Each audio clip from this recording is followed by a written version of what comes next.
अस्सलामुअलैकुम दोस्तों, क्या हाल चला। एक बड़ी अफसोसनाक ख़बर, और इस ख़बर के मतलब बहुत सारे दोस्त अब आप पहले से जानते होंगे, बल्कि ओमान में रहने वाला हर बंदा ही इससे वाकिफ़ होगा। उन्होंने कहीं ना कहीं ज़रूर ख़बर सुनी होगी, देखी होगी। और वो ख़बर पहली दफ़ा रिपोर्ट हुई थी 3 अक्टूबर 2022 को कि एक ओमानी ख़तून, उमर रसीदा ख़तून, वो इज़की से लापता हैं। उनकी सर्च के लिए बहुत बड़ी बड़ी टीमें बनाई, गवर्नमेंट, इंडिविजुअल लोगों ने मिल के उनकी सर्च जो है वो जारी रखी।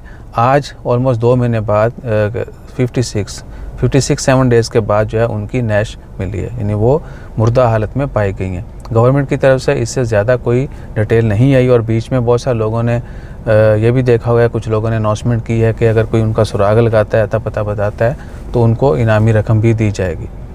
आज ये पिछले हफ्ते की बात है जब इनामी रकम का ऐलान किया गया था। आज उनकी जो है डेड बॉडी जो है वो दरियाफ़्त हुई है।